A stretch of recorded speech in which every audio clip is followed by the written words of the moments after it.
Halo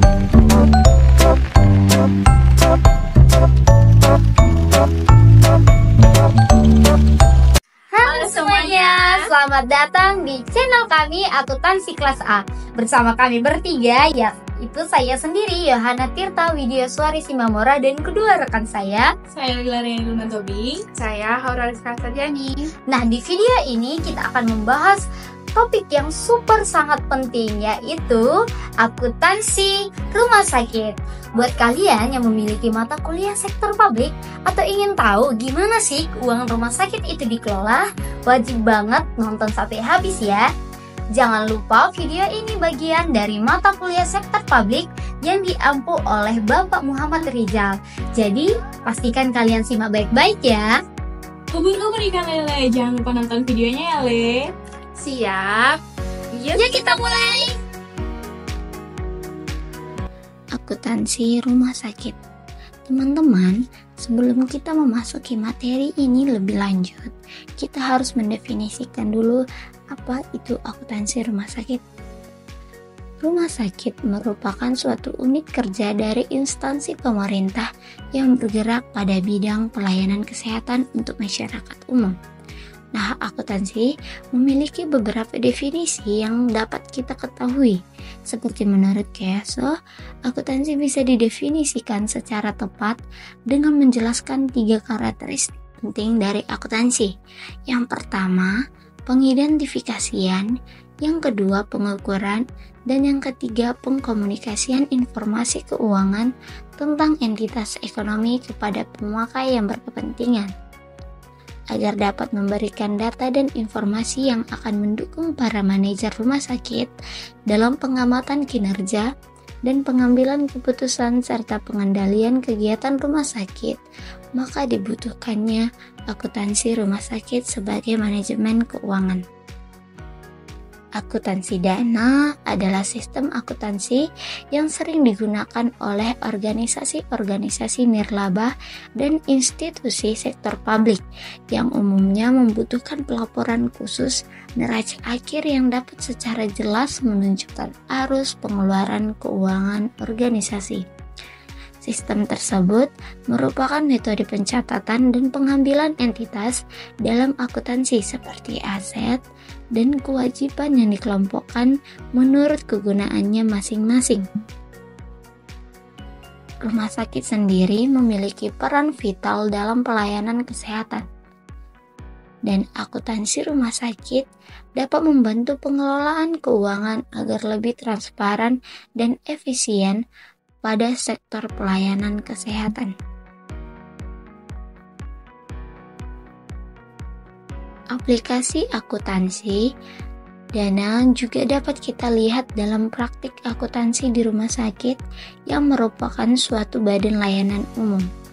Sesuai pasal 1 angka 23 Undang-Undang Nomor 1 2004 tentang Pembendaharaan Negara disebutkan, badan layanan umum adalah instansi di lingkungan pemerintah yang dibentuk untuk memberikan pelayanan kepada masyarakat berupa penyediaan atau jasa yang dijual tanpa mengutamakan mencari keuntungan, dan dalam melakukan kegiatannya didasarkan pada prinsip efisiensi dan produktivitas. Namun, tidak semua rumah sakit adalah organisasi yang bersifat nirlaba. Nyatanya, beberapa rumah sakit beroperasi sebagai layanan perusahaan yang mencari laba. Bahkan beberapa di antaranya melakukan penjualan modalnya di pasar modal. Nah, dalam kasus rumah sakit yang berorientasi laba, standar akuntansi yang diikuti adalah standar akuntansi keuangan yang digunakan untuk sektor komersial. Kita masuk ke slide berikutnya. Pengertian akuntansi rumah sakit. Seperti yang telah disinggung sedikit definisi akuntansi rumah sakit sebelumnya, akuntansi rumah sakit adalah proses mencatat, mengklasifikasikan, menginterpresentasikan, dan melaporkan transaksi keuangan dan informasi keuangan yang berkaitan dengan operasional rumah sakit. Nah, adapun tujuannya adalah memberikan informasi keuangan yang akurat, relevan, dan dapat diandalkan kepada pihak-pihak terkait, termasuk manajemen rumah sakit, pemegang saham, dan pihak berkepentingan eksternal dan otoritas pengawas. Ini memiliki peran penting dalam pengelolaan keuangan yang efektif.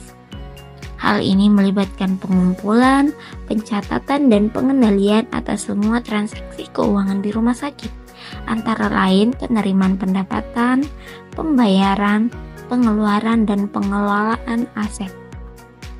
Akuntansi yang baik dapat membantu untuk memastikan ketersediaan dana yang cukup dalam memenuhi kebutuhan operasional, investasi dalam peralatan medis, dan pengembangan fasilitas, serta peningkatan mutu pelayanan kesehatan.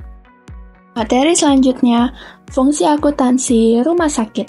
Yang pertama, yaitu pencatatan semua transaksi keuangan rumah sakit. Dimulai dari pendapatan. Nah, pendapatan di rumah sakit itu terbagi menjadi dua loh. Ada pendapatan operasional dan pendapatan non-operasional.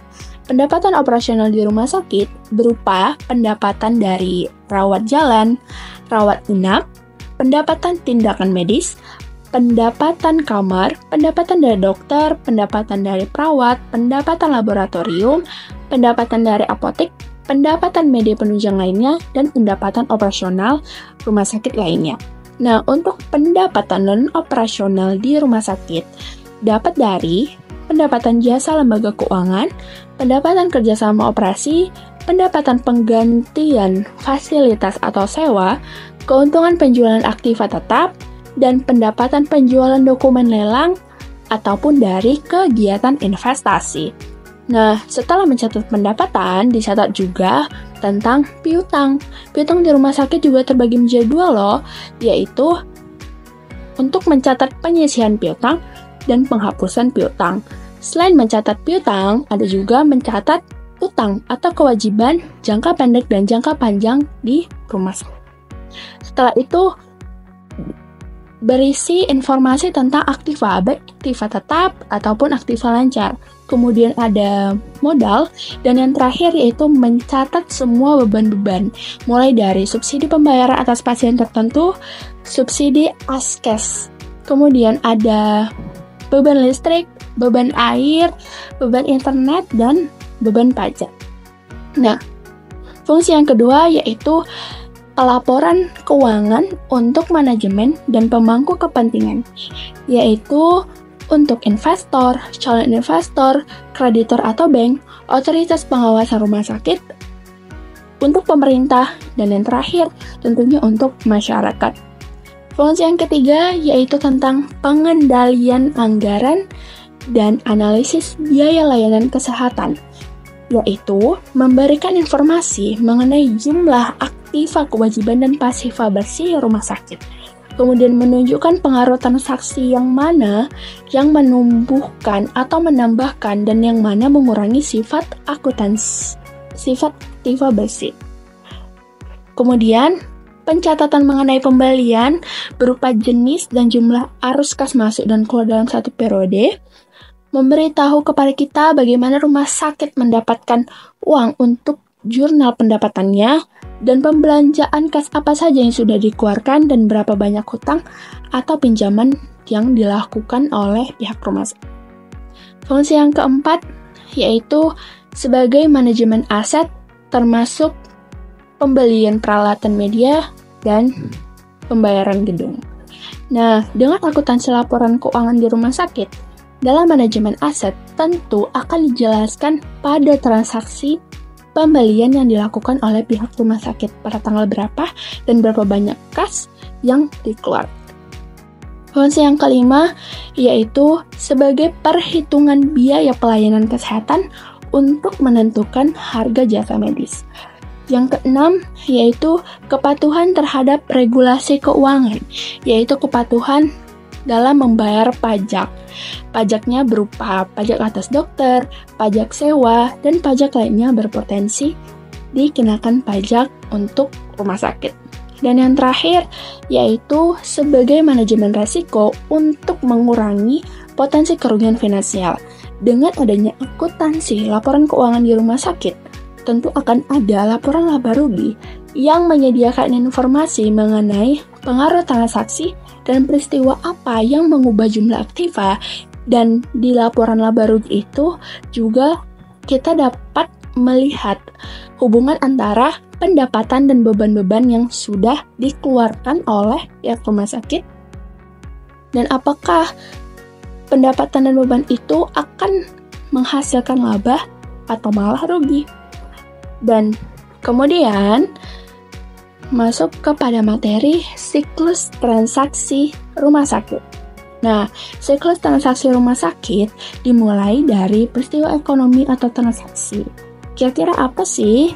Nah, peristiwa ekonomi atau transaksi dalam rumah sakit merupakan proses mencatat, mengklasifikasikan, menginterpretasikan, dan melaporkan transaksi keuangan dan informasi keuangan yang berkaitan dengan operasi rumah sakit.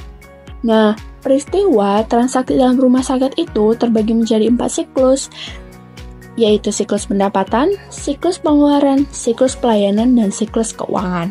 Nah, siklus pendapatan itu merupakan penerimaan dan pembayaran dari pasien atau dari klaim asuransi pasien.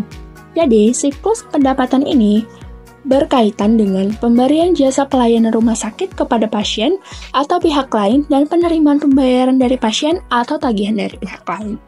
Nah, siklus pengeluaran yakni pengadaan barang, yaitu berupa pembelian barang ataupun jasa dari pihak lain.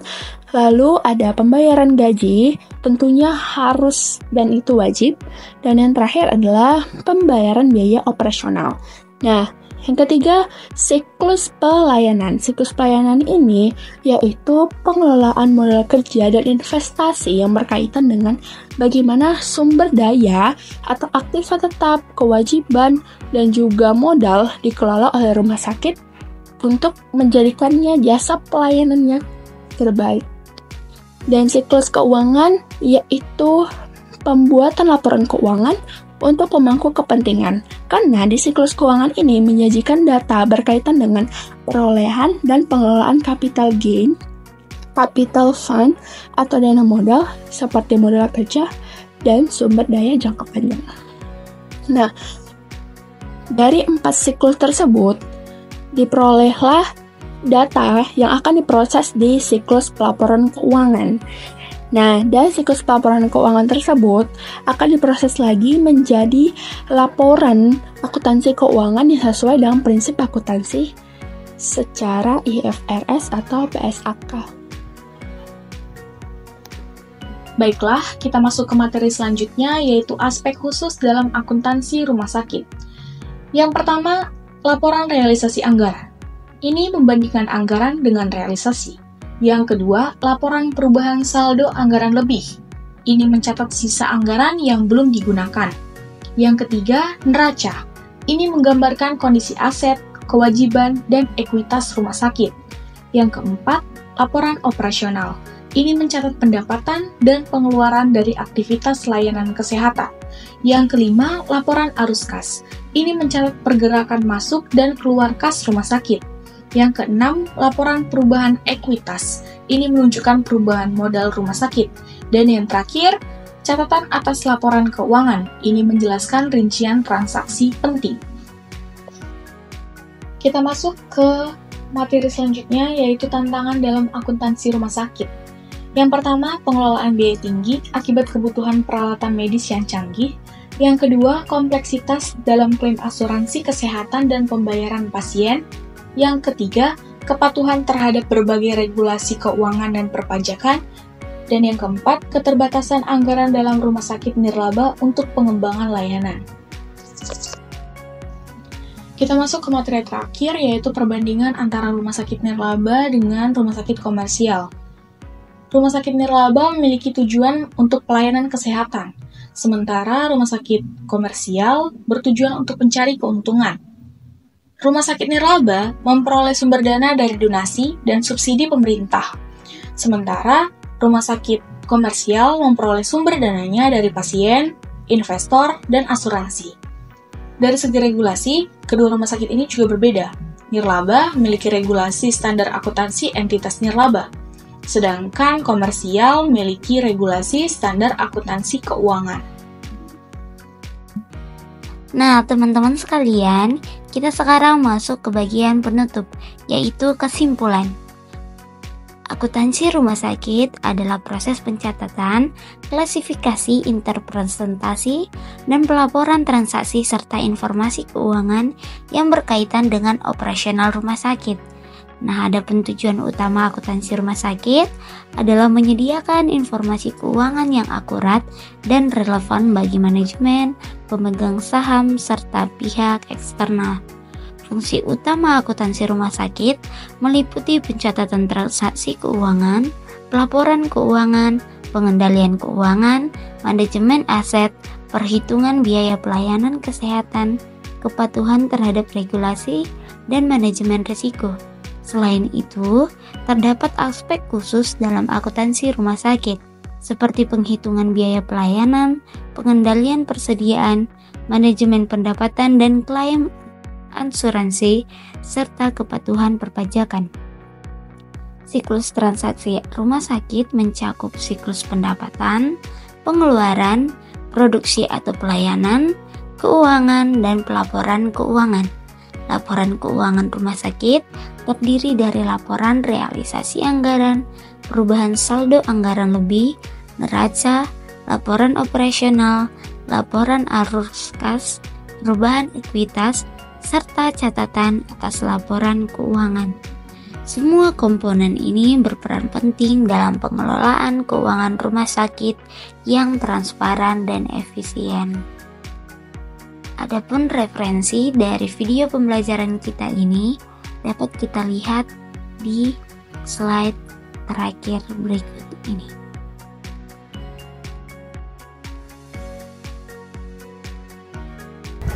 Wah, kita sudah sampai di akhir video nih. Bagaimana teman-teman? Semoga penjelasan tadi bermanfaat ya buat kita semua. Nah, kalau masih ada yang bingung atau mau didiskusikan lebih lanjut, silakan tulis di kolom komentar di bawah ini ya. Jangan lupa untuk like, komen, dan subscribe, serta aktifin loncengnya biar kalian gak ketinggalan video-video menarik pembelajaran berikutnya. Sampai jumpa di video selanjutnya. Bye-bye.